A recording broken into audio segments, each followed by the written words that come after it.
Genetic manipulation consists in the control and transfer of DNA from one organism to another, with different objectives.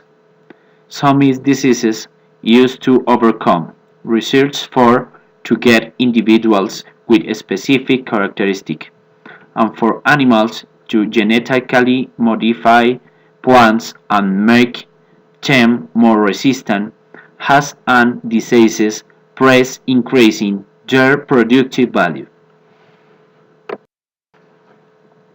At present, managers of genetic manipulation are presented for the ethical point of view.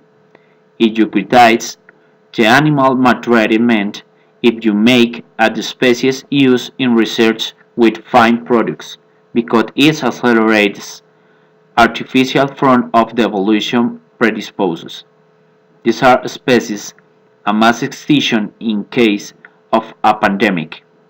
Is that if the genetic variability will exist. This is also present in Scrummer's plants if they genetically modified the withstand the adverse climatology conditions, their recurrent pests that attack them. Another critical position makes reference to the incidence of consuming foods for genetically modified living beings, even there or now.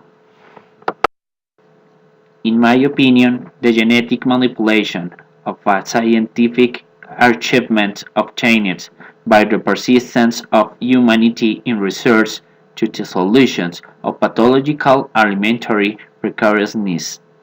There is one that we are currently facing as human species. I agree to its use always if the responsive person performs and the needs of supplying humanity don't preserve biodiversity. For the initiation of animal-generated maltreatment in genetic manipulation, this is prohibited, but the special currency if they are used as food sustenance are exposed to similar animal maltreatment, finds if used for genetical manipulation. Always is performing the genetic manipulation with responsibility. It's unlikely that there will be any case like the one in the film Soja Legend, in manipulation where a genetic disease beloved genes that change its phenotypic human similar to those of a zombies. This is science fiction. According to some studies, large-scale production of foods prohibit plants with genetically modified seeds. If there is a from the natural production times, the cost, the climate, and the diseases would impede the supply of the current need for food.